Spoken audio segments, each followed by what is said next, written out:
Homework 28, 461. 7.6. 19, 20, and 21. I'll tell you about those guys. 23 through 35, odd. 36 and 37. 59 through 71, odd. Notice there are even ones. There are two evens in here. Okay, so you won't have answers for them. They should be these three. You'll know if you got it or not. It's basically prove that something equals something. Okay. And so that if you could do that, then you got it right. The other one, 36. You should be able to figure that out. I'm not going to say anything about it. You should be able to figure that out. Okay, so Arcsin. I was about to say, yeah. What function do you think this is? Say it out loud. Arcsin. Arcsin, right? So, all right, it's defined from some number to some number. What are these input numbers? Negative 1 to 1, and its outputs go from where to where? Negative pi over 2 to pi over 2. Go negative pi over 2 up to pi over 2. And you told me that this function is arcsin. Now, yes, your book does this. Yeah. Okay? It uses both.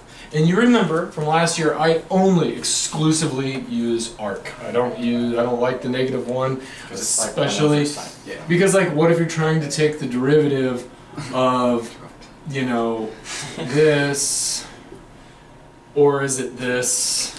Or, and so just to kill the ambiguity, I like to just say arcsin. Now, okay, we usually use as an input variable x. So we're going to say this is arcsin x. What variable would you like to use for the output? Y. I don't. T. No, not T. This is what theta. I like theta because what this is the inverse of the sine function, right? From here to here. And we usually, as an input to sine, we usually have theta as the input to sine.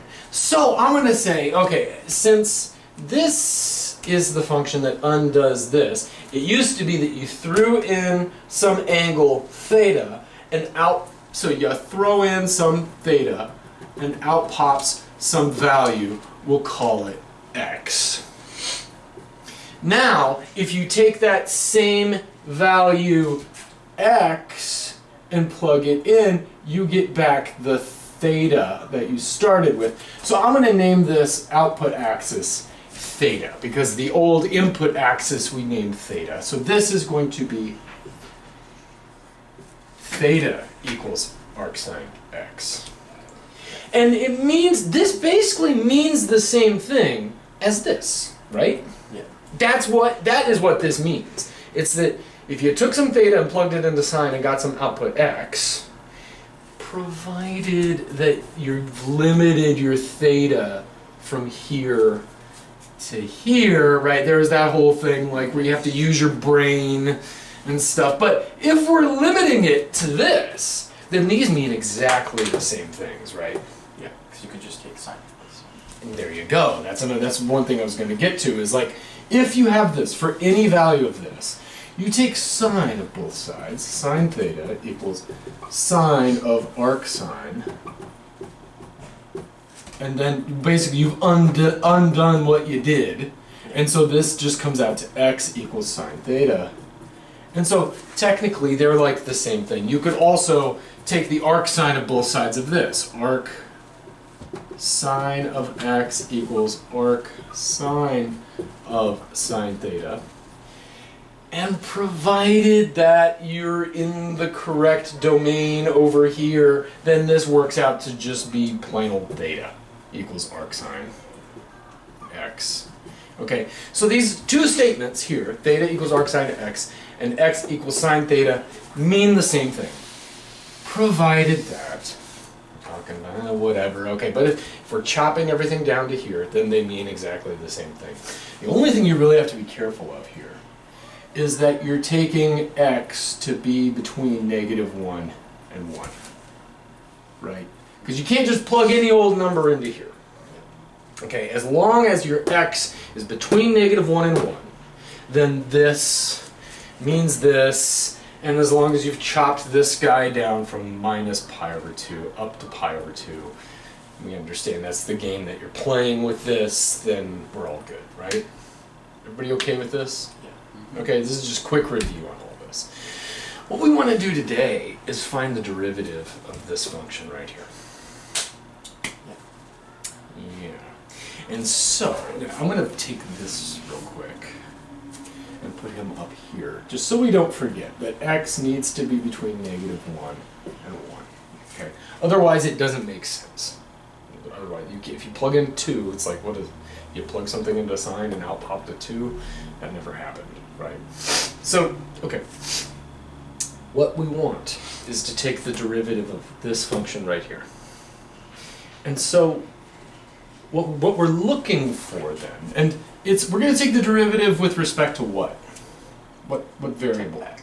To x, that's what we want. We want this stuff, dx, arcsin x. So what we're looking for then is d theta dx. Everybody buy that? Yeah. Right? That this is the quantity we're looking for, right? Like if I said y equals some function, I don't know, root x, then dy dx is the derivative of this, right? It's that thing prime. That's another way we do it, right? It should be 1 over 2 root x, right? So we're looking for d theta dx. Wow, this is going to be interesting, because one thing I'm not going to do is use some kind of difference quotient. Like that's gonna make your life miserable. Because good luck trying to find out what arcsin x plus h minus arcsin x is. We don't have an like when you did that with e to the x plus h minus e to the x. This turned out to be something that we could actually wrap our heads around, because e has this nifty property right here. That x plus h is the same thing as e to the x, e to the h, and then we could do some manipulation and actually figure something out. Not the same with this guy. Arcsin doesn't have that nifty property. And so you could try to figure that out all day. It's not going to happen. So what we're going to do is say, well, this means the same thing as sine theta equals x, right? Okay. So, let's come up with a triangle for this thing right here. If sine theta equals x, we could think back to, well, what does all of that mean? Like the way that we first derived what sine was, or how we defined sine, was we said, okay, you have some triangle. And so, if that angle right there is theta, what do I need to put where to make sine of theta equal to x? Hypotenuse would be 1 and Yeah. opposite would be x. There you go. Because sine of theta is opposite over hypotenuse.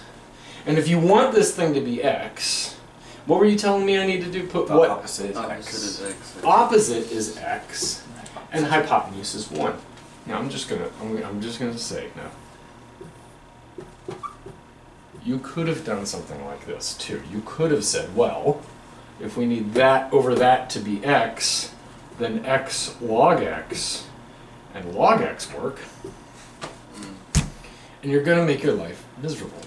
Right? Like, we're trying to come up with the least complicated way of doing this. This is gonna make your life very, very complicated.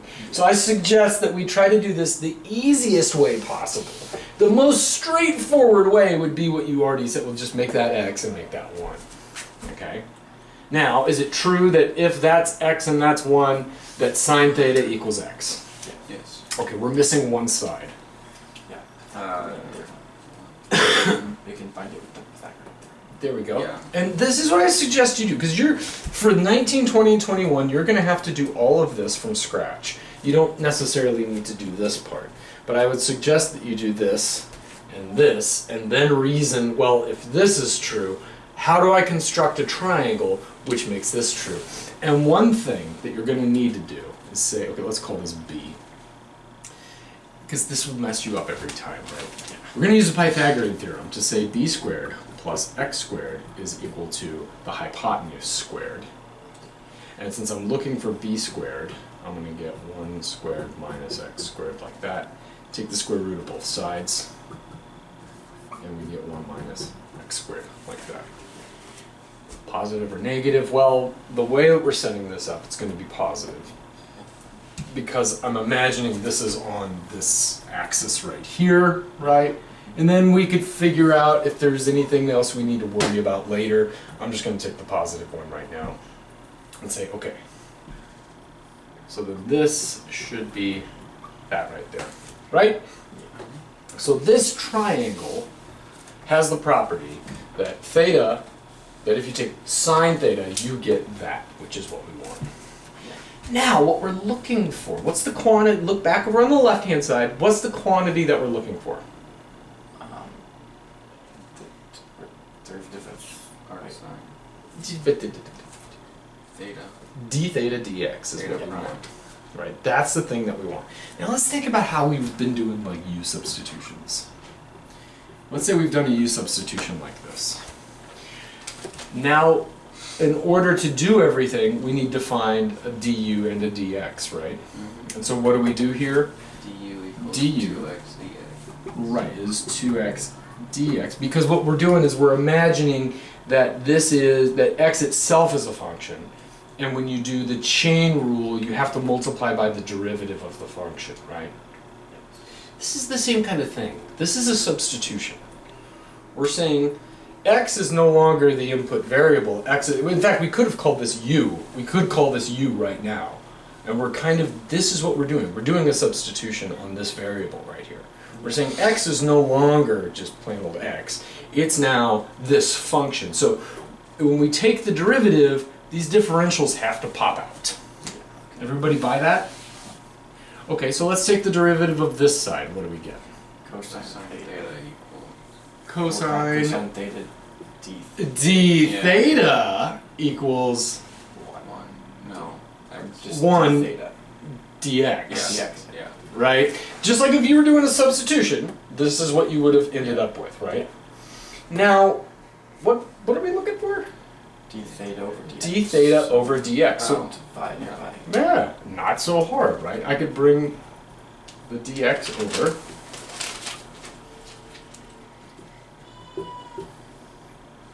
He's almost there. What do we need to do now? Divide by cosine.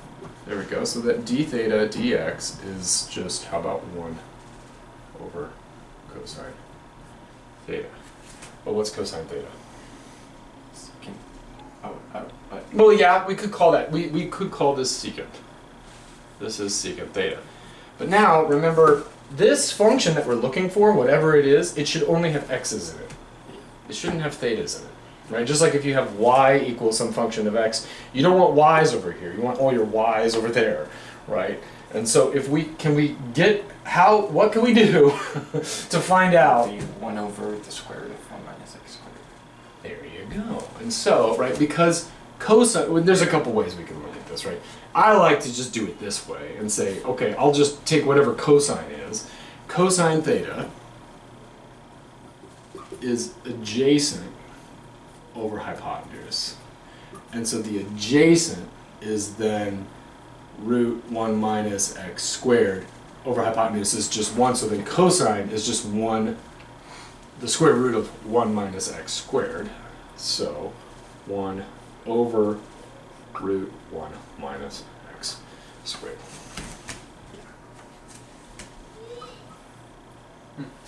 Huh.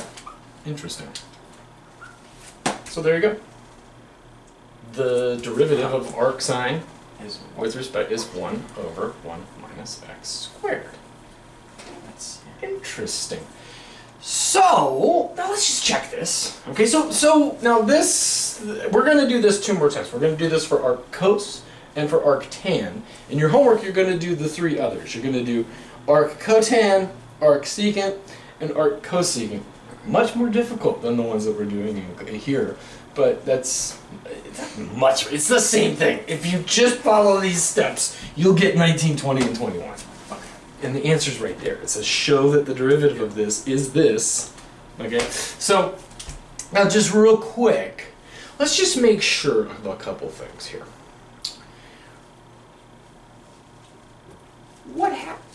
What happens if I plug in a 1 into this function right here? It blows up. It blows up.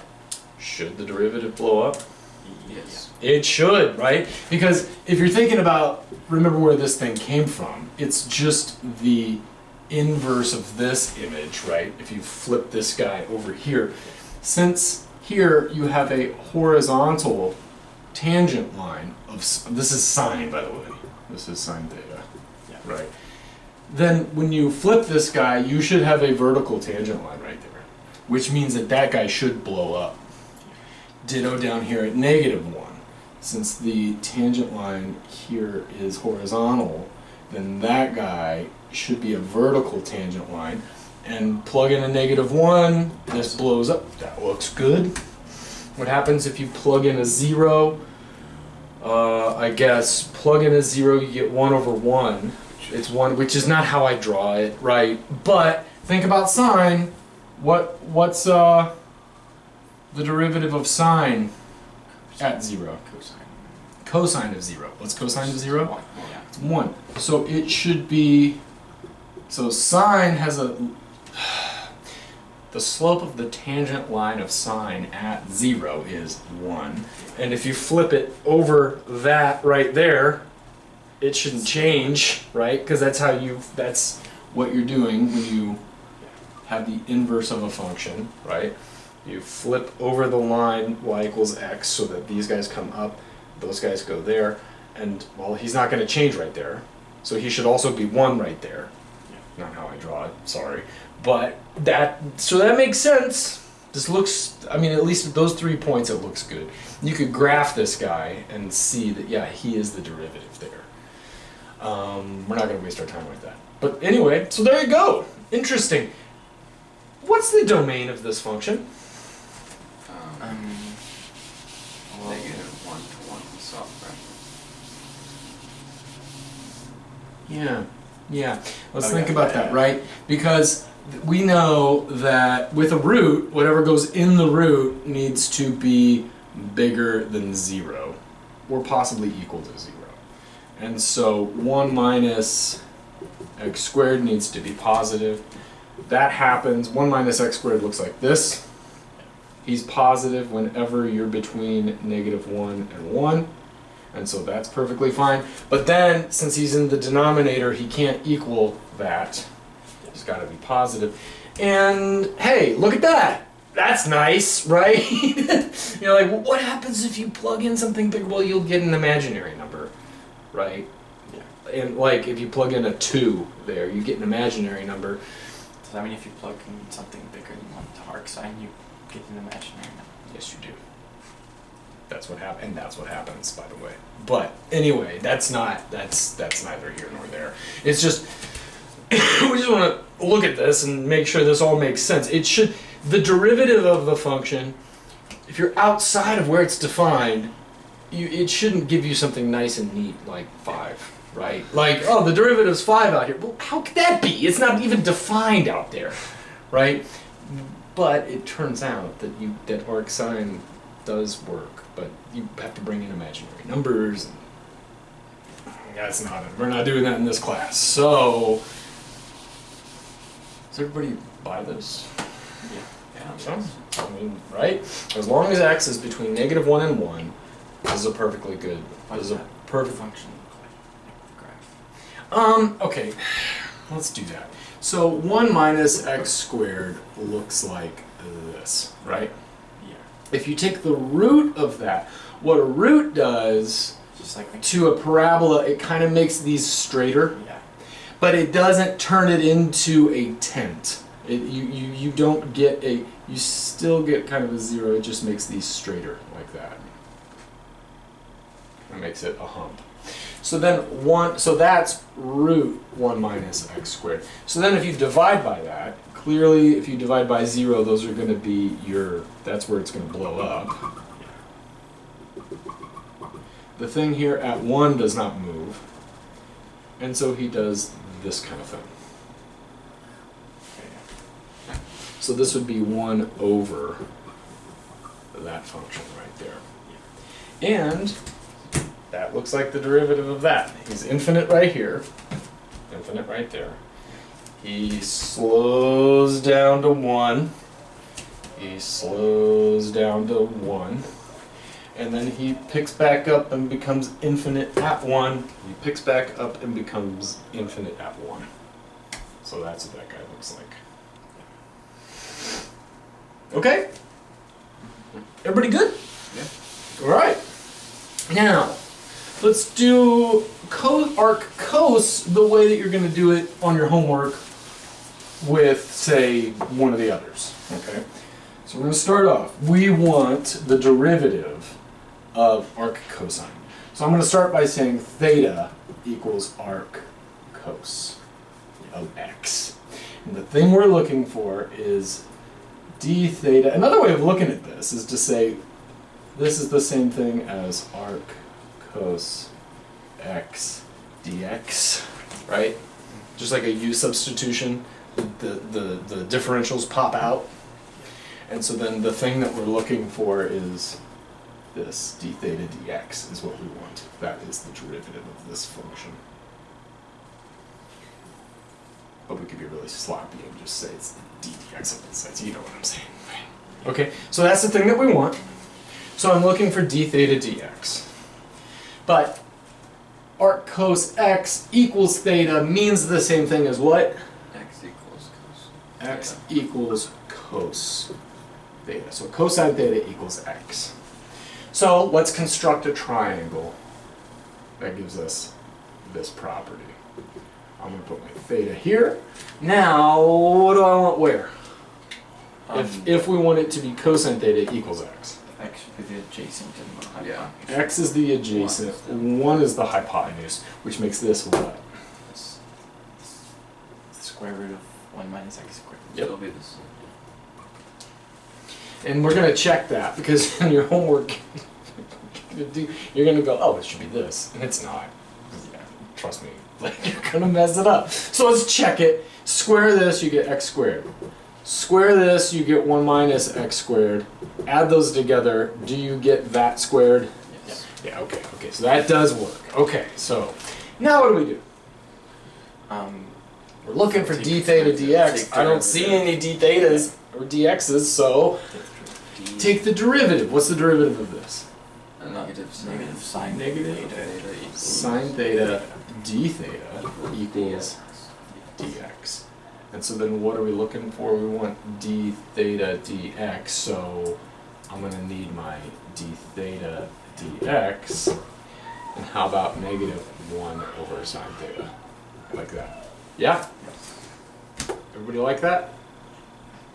Did I do that right? yeah. Did I mess that up? Okay, alright. So then what is sine theta? It would be root 1 over 1 minus x squared. Yeah, just square root. Right, because it should be opposite over hypotenuse. Opposite is that. Hypotenuse is 1, so sine theta is just that right there. So 1 minus x squared So is the d negative. theta dx. Huh, it's just the negative. Huh, that's weird. And it is weird. I'm not just saying that, that's weird. I wouldn't have thought that. But that's how it is. So, interesting.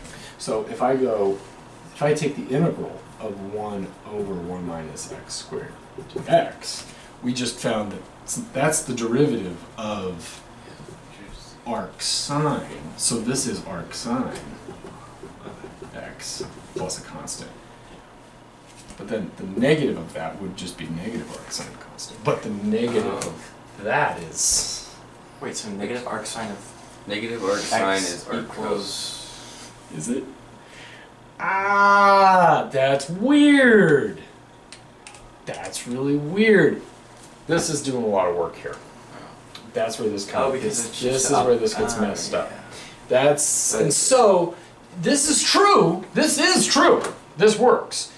When you do a definite integral So let's say from negative pi over 2 up to pi over 2. Ooh. Ooh. No, that's outside of the range. Or the domain. Negative pi over 6 up to pi over... Oh, no, that would still work. That would actually still work. It all works out. You could do it this way, or you could do it this way. You could say that this is the same thing as arc cos x evaluated up at those places as well. Yeah. And I don't know why I would have that. That would I'm thinking backwards, right? Arc cos is the angle itself. The inputs would need to be something like root 3 over 2 and, I don't know, like 1/2. Okay. Let's just try it. Okay. So, on one hand, negative of some function is just negative of the antiderivative, right? And so it should work that I plug in root 3 over 2 and 1/2. Okay. So negative, I'm going to do it like this. Negative, and then we're going to go minus some stuff. Okay. So arcsin of root 3 over 2 minus arcsin 1/2. Okay, arcsin does this. We're in this range, so we should be in the first quadrant with both of these, right? Okay, so one, 2, root 3. This is a pi over 6. This is a pi over 3, like that. Okay? So arcsin, this looks like a pi over 6. So sine pi over 6 is 1/2. So pi over 6 equals arcsin 1/2, right? Yes. Okay. Sine of pi over 3 is opposite over adjacent, so sine of pi over 3 equals root 3 over 2. Therefore, pi over 3 equals arc sine root 3 over 2. Yeah? Okay, so this is negative pi over, that's pi over 3, right? Minus this, arcsin of 1/2 is pi over 6. Which is pi over 6. Negative. Which is negative, is it? Yeah, right, because that's 2 pi over 6. Minus 1 pi over 6 gives me pi over 6. Is just negative pi over 6. Okay, now let's say we did it the other way. And we said, hold up. The antiderivative of that is arccos. So arccos x evaluated up at root 3 over 2 and 1/2. So that's positive arccos root 3 over 2 minus arccos 1/2. Okay, now, same triangle. And we're going to say, okay, so cosine pi over 6 is root 3 over 2. So pi over 6 is arc cos root 3 over 2. Cosine pi over 3 is adjacent over hypotenuse is 1/2. So pi over 3 is arc cos 1/2. Okay. Arc cos root 3 over 2 we said is pi over 6 minus arc cos 1/2 we said is pi over 3. So negative pi over 6. 2 over 6 is negative. Oh, ah, it works. Interesting. So it doesn't mean that the functions are equal to each other. Because when you take the antiderivative, right, if we're not doing the definite integral, we're just taking the antiderivative, what you get is plus a constant. Yeah. Right? So, yeah, it's a little bit weird, and arccos has, I mean, the arc functions have an interesting property that I don't care to go into. When you add them together, they do cool things, but I don't care. So, we just don't have time. And so, so it's not that since the two antiderivatives equal each other that they're the same thing because of this plus c problem. Yeah. Okay, everybody get that? Yeah. Yeah, and so then we could also see, right, another thing here. If we graphed this guy, let's get rid of this. So let's do a little bit of analysis like we did before, right? We come to the same, we found last time that this was 1 over root 1 minus x squared. So then negative 1 over root 1 minus x squared would be the same thing, but just negative, so he does this. Okay, so that's supposed to be the derivative of this function. What's that function? Well, it looks like this. Should be infinite, the derivative should be infinite, but negative infinity there, right? Because think about the tangent line would do that, so he's negative infinity at negative 1. Negative infinity at negative 1. He should become less negative. He becomes less negative, and the way I drew it, it's flat. It's not. It's negative 1, but whatever, right? Comes down to negative 1, and then becomes more infinite again. Yeah, nice. But the antiderivative can be shifted up or down as much as you please, right? And if you shift this guy down, think about that. So this is pi. This is pi over 2, right? And this is arccos x. If you shifted him down, oops, sorry. Shift him down, this would be arccos x minus pi over 2.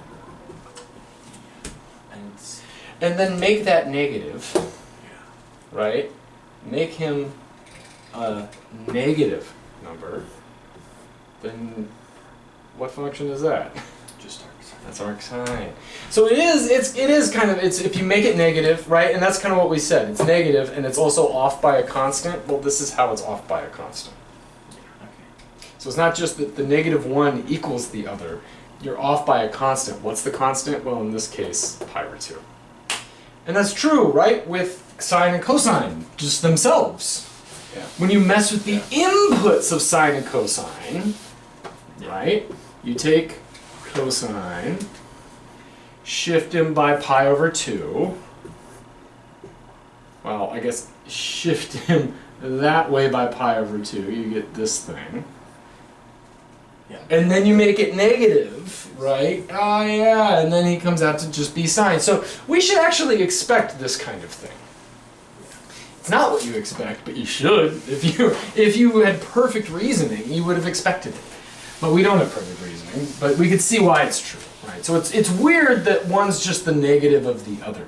And so that lets you know, like when you're doing these, you might see something like this.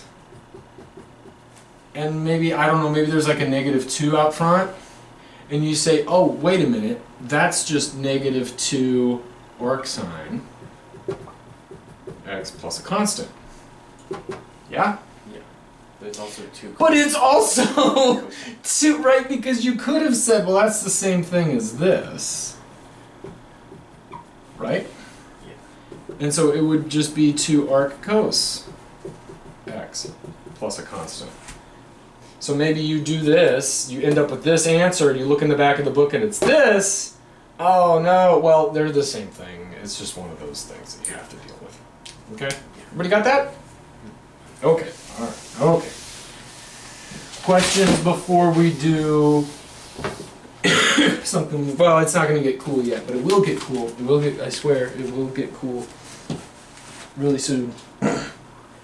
Questions? Okay. Now, let's do this bad boy. I want to find out what is d theta dx. This one is the easiest, I think, because you don't have to worry about the inputs. Or It should, and so yeah, let's think about that. What values of x do we have to worry about? all of them. Well, yeah, I guess we. Which ones cause problems? I mean, nothing causes this to blow up because arctan is defined on all real numbers. Yeah. And he has an asymptotic behavior. What are these asymptotes? Pi over Pi 2 over and negative 2. Pi over 2 and negative pi over 2. So that's arctan. That's our friend arctan. We should expect that when you the derivative goes to 1, and then it should take all real numbers, and it should have the property that as I get closer to infinity, or the bigger I make the input, then the tangent line should get closer and closer to 0. Yeah. And it should do the same thing over here. And he should always be positive, right? Because, I mean, we're imagining at infinity you're 0, but then you're positive and positive and positive and positive and positive and still positive. You're always positive, Yeah. right? So d theta dx should be positive forever. And he should have a property that as you go, so that the limit as x goes to plus or minus infinity, either way you go, plus or minus, Yeah. then this guy should go to 0, right? Yeah. Again, the derivative should get closer to 0 when you get bigger. The derivative should get closer to 0 as you get negative bigger. Okay, so this means what? Sine theta or equals cotangent x. of theta. Yeah. Tan of theta equals x. So let's construct a triangle that has that property. So, Then x would be the x would be opposite. the opposite. And 1 would one be would be adjacent. There we go. Which means that that has to be what? Yeah, let's do Yes. this. Equals the hypotenuse squared. So it's just square root 1 squared plus x. Okay. Yeah, don't mess that up. Especially these last two. These are these three that you're doing. You totally mess that up. Okay. Yeah. Take derivative of both sides. Secant squared. There you go. Secant squared theta d d theta equals equals dx. dx. we need, What are we looking Divide for? by dx. Yeah. And and then multiply. equals 1 over secant squared. 1, yeah. 1 over secant squared theta. Okay. What's So we could just call that cosine squared. yeah. But Yeah. let's not. I don't want to do that. So okay, secant Yeah. Yeah. squared. Okay, so then what's secant? Secant is The square root of 1 it's- plus x squared over 1. Right? it's hypotenuse over adjacent. It's hypotenuse over So it's adjacent, just root. right? So secant theta is hypotenuse over then it's adjacent. So 1 over 1 plus x squared. yep, so 1 plus x squared, the square root, it should just be 1 plus x squared. Should be this guy right here. 1 over 1 plus x squared. Does it conform to what we think? Is this always positive? Yeah. So the derivative's always positive. It's always greater. Good. What's the limit as we make this really, really, really, really big? It gets small. It Yeah. goes to 0. What happens when we make it really, really big but negative? Same Goes- thing. Doesn't matter. It should be symmetric. In fact, this thing looks like this. Oh, it's like a bell curve. It's like a bell curve, but not a bell curve. It looks very much like it. And if if I just showed you a bell curve and this thing, you'd say they look exactly the same. They're not, but it looks a lot like it. And yep, that's what we expect. This is what we expect. So okay, good. So now, this is cool. So. We get to do something cool now. So you just told me that the integral of 1 over 1 plus x squared dx is equal to what? Tangent. The arctangent. Arctan. How about x? Yeah, careful with that. I know. You think of theta because it's the tangent. Okay. Check this out. This is really cool.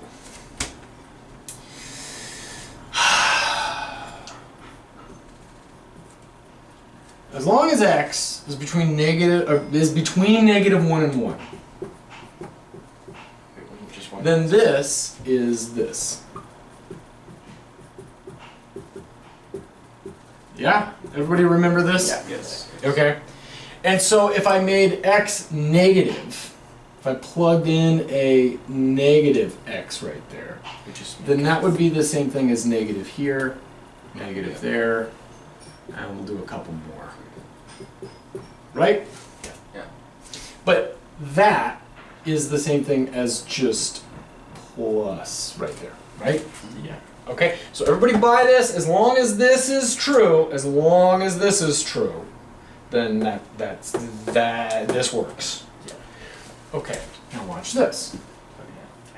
1 plus x, plug in an x squared. Then this becomes 1 minus x squared plus what? X to the 4th minus x to the 6th plus x to the 8th minus x to the 10 and so on and so forth. Okay. As long as the absolute value of x is less than 1. Okay. And so on. Okay. Right? I could do that. I could do that. This is that. Okay. No. We could have done, I guess. We could do it like this. We'll do it like this. If that's t, and we integrate from 0 up to x. Okay. So then all of these are t's. Everybody okay with that? Yeah. Right? I don't want to have to deal with that plus a constant stuff. So I'm making that constant be 0 by doing this. Yeah. Because what's arctan of 0? 0. Yeah. Yeah. 0. Right. Okay. So arctan. So this works out to be arctan x minus arctan 0, right? Yeah. Right. You take the antiderivative of this. It's arctan t. You plug in a 0, you get arctan x. You plug in an x, you get arctan x minus off arctan 0, right? Yeah. Okay.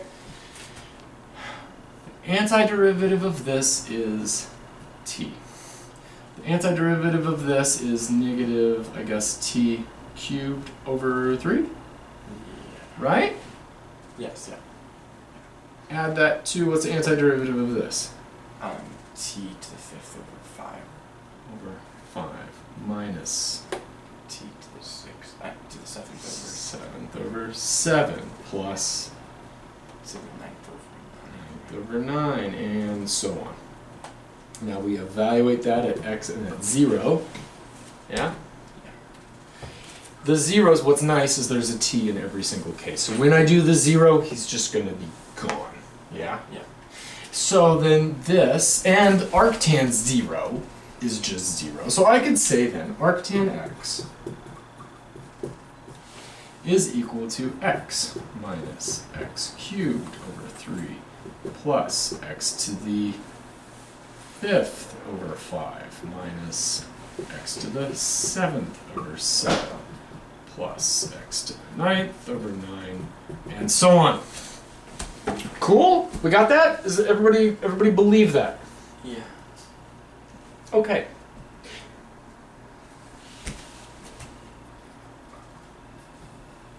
What is arctan of pi over 4?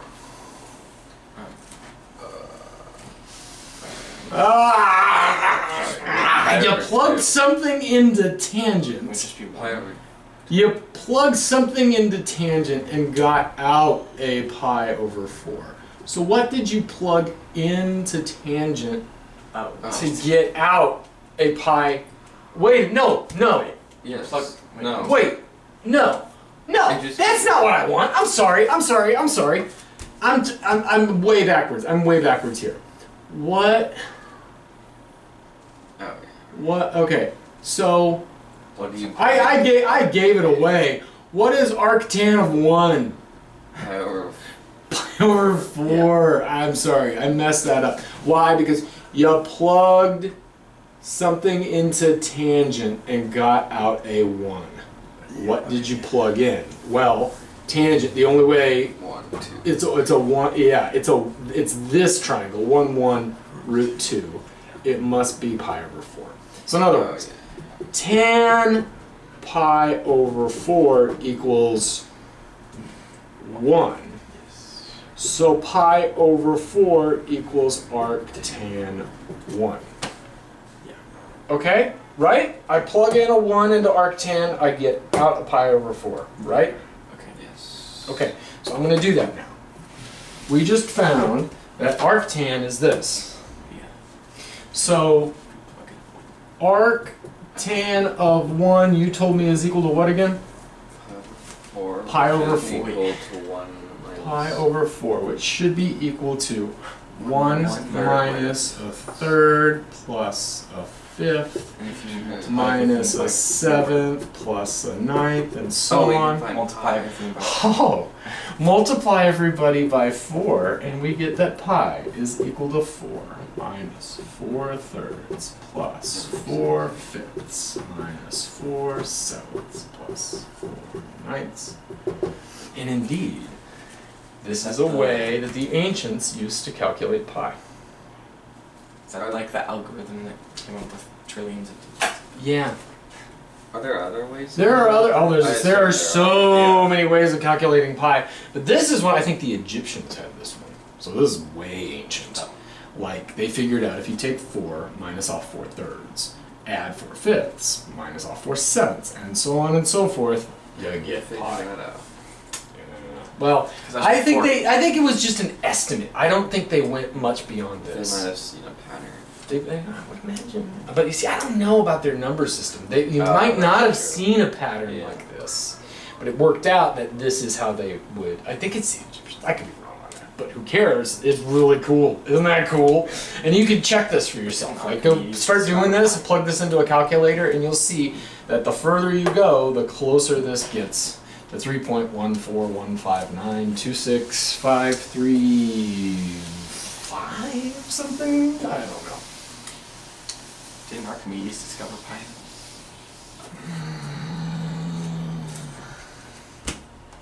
No. Okay. It's, I mean, so, I think he discovered that it was a constant or something, but like, the idea that there is a ratio between the diameter, right? Yep. The diameter of a circle and its circumference. That's been known forever. Like, that's constant, no matter how big or small that thing is. Okay. There is some constant which does, because you can imagine as you start plowing fields and stuff or whatever you're doing, construction or something, if you're dealing with a circle or a half circle, you'll notice that the amount of material that's required to do this is always proportional to this. What's that proportion? Well, it turns out to be this right here. This is a good way of calculating that proportion. And oops, and so on and so forth. So that's pretty cool, huh? Yeah. Yeah, that's pretty cool. I like that stuff. Okay. So in your homework, anybody have the time? Can you tell me what time it is, It's please? 11:25. Okay, great. There's one more thing. So you're going to take derivatives of stuff. Okay, you're going to have stuff like this. Here's number 28. It's going to say f of theta equals arcsin of root sine, right? And so you take the derivative of it. We want to find the derivative. Okay, derivative of arcsin is what? 1 over root 1 minus 6 squared. Whatever that stuff is squared, right? That stuff happens to be that. Okay, yeah. Okay. Then you multiply by the derivative of that stuff. This is, right? Yes. Okay, so the half drops down, and that becomes negative 1/2 of that stuff. And the derivative of the inside stuff is then cosine. Yeah. Okay, so that's times 1/2. I'm going to put cosine on top. Bring him downstairs, I guess, like that. Yeah. Yeah. Now that's the same thing as 1 over root 1 minus sine. That. And then how about I bring that 2 out there? How about I bring this up here? And that's root sine. You might be able to simplify that. I don't know. Who cares at this point? I'm not saying, I mean, if that were a 1 minus sine squared, I would say, oh, that's the 1 minus sine squared is cosine squared. And so cosine, the square root of cosine squared is just cosine. That would cancel, and you make your life a little bit simpler. That doesn't, I don't know.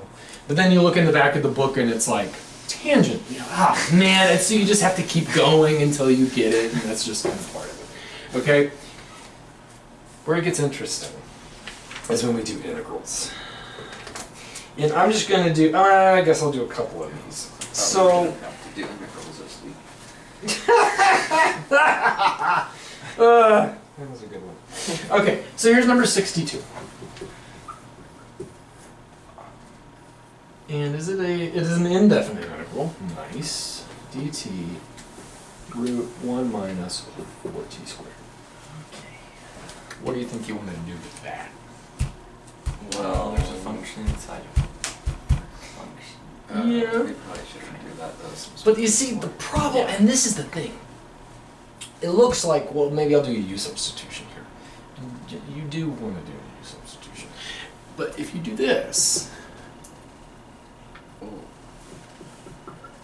and then you do this, Yeah, it's not gonna. there's no t, and so then you're going to end up with this right here, but then your dt is this, negative 8t, and now you have a t is going to come down here. And so then you have to solve for this, and you're going to get, I guess, 4t squared equals 1 minus u, so that t equals 1/4, like that, and put that in there, yikes. It's gonna, you just made your life much, much harder. Yeah. And so, what you notice, and this is the thing, when you see a root with something minus something and there's a squared in there, you should immediately think, okay, this thing, I should be able to turn this thing somehow into arcsin. So just let 4t squared equal a. No. Or like. And that's the problem, is in order for this to work, you're gonna need something squared. Can you rewrite that as one thing squared? 2t. There you go. And so in this case, 2t works. Now you could do your u substitution and say, let u equal 2t. So that du is 2 dt, so that dt is du over 2. Now that's nice. We'll just pull that constant out front. Du root 1 minus u squared. And what's the antiderivative of that? Arcsin. Arcsin of u plus a constant. And u is 2t. So 1/2 arcsin 2t plus a constant. That should do it. Yeah. Okay. But, oh, here it comes. What if I had this? I'm going to do this in general.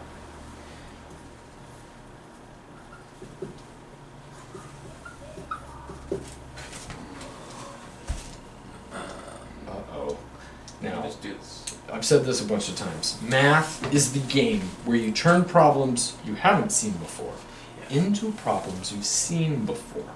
Well, it's just a constant. A is just a constant. So what can we do to turn this into a problem we've seen before? Split it up A squared equals 1. into 2. Well, Wait. I'll give you one hint. Oh, then we have the 1. Ooh, then we have the 1, because that's the idea. Like, the game I've seen before, and given what we just did, if you have all those squareds in one place, you could just, like, kind of condense them into one thing, right? And so, if I need that 1 there for this to work, and so let's just try this. I pull out my, what am I left over with here? 1 X plus squared. x squared over a squared. Over a squared. Can I write that as one thing squared? Yes. X 1 over a a. squared. Uh-huh. Okay, so I'm going to pull out my a squared there. This works out to 1 plus something squared, and then I could deal with that no matter what that one thing is. I should be able to deal with that. And so I have my x over a quantity squared. Now I can do my u substitution Square root. and say, There's no square root, so it's not. not here. Well, hold on. What's the antiderivative of this? If that were just an x right there. 2x. Oh, you mean the whole? The whole thing. Okay. If that were just a 1 plus 1 over... 1 over 2 root 1 plus x times 2x. Oh, the and. Yeah. Now, if you did have an... Now, here's the thing. If you did have an x here, if you did have an x there, then a u substitution would be a great way of going, just by saying, okay, u is 1 plus x squared, du is 2x dx. Yeah. You do your stuff, and yeah, you'll be fine. But without that x in the numerator, it turns out to be arctan. It's just the way it works. So we do this. Du is just dx over a, or 1 over a dx. Yeah. So that dx is a times du. Yeah? Yeah. Yeah. Now I'm going to say, okay, here's my a squared integral a dx. This is just a 1 plus u squared, which is what I wanted. I needed that. Dx is just a times du. The a could come out front. So just a 1 for a. The antiderivative of that part. Arctan of u. So 1 over a arctan u, plus a constant. But u is that right there. So we get 1 over a arctan x over a plus a constant. So that's a formula. That's a formula right there. I suggest that until you're really familiar with this, don't just plug it into a formula. Like, go through and do it. So if you're given one, now, and here's one of the reasons why. Well, I'll show you. Here's an example of why I want you to do this the hard way. Because what if that thing's not a square? When you just Root do 2. You know what I mean? Like you have this nifty formula, a squared plus x squared, and you'd say, yeah, well then it's just root 2.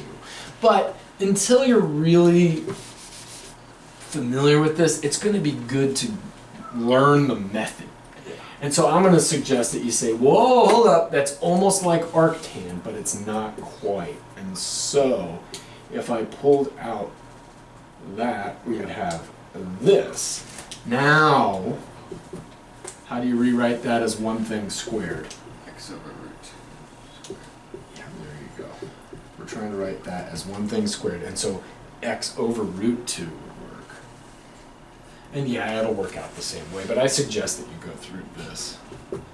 Okay? Okay, is there one I want to do in particular?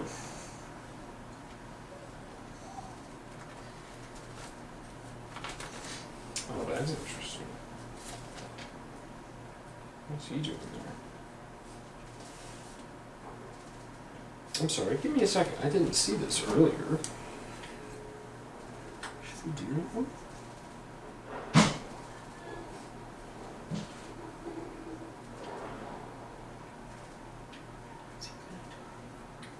Oh, that's interesting. Let's do this one. That's cool. That's cool. I don't know why I didn't see it at first. That's probably a good thing to do. All right, so we have the definite integral from 0 to pi over 2 of sine x over 1 plus cosine squared x dx. Yeah. Now, oh, well, that's here's the thing, and maybe you noticed in your quiz. I'm gonna give you, you're like in life or math classes, you're gonna end up with just a bunch of integrals, and you're not necessarily gonna know what section of the book you're in. And so when I look at that, I immediately think, okay, u substitution of some sort. And I could probably let all of this be the u. And then I take my du, and I get 2 cosine times negative sine d, where are we at, x? And we're going to end up with a, so that'll be a u, and then the sines will cancel, but then we'll end up with a cosine, and then we'll have a u minus 1 equals cosine squared, so that cosine is root u minus 1, okay, and so then we could do this, du or negative 2 cosine sine equals dx, so I'm going to do this.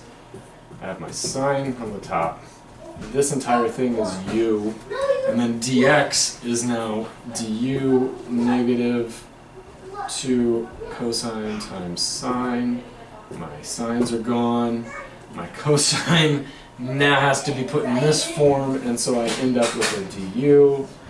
My negative 2 comes out, u, and then cosine is root u minus 1, and I just made my life harder. Ouch. And so, one of the tools, well, and then after trying that, you'd say, well, maybe integration by parts. And you're going to go around in circles and around in circles. And then you notice, wait a second here, I have something that's almost like this. And that from now on in your life, you should say, it's arctan. Arctan. Every time you see something like this, you should immediately think arctan. The only problem is, if that were just a u by it, or x by itself, then it would just be arctan.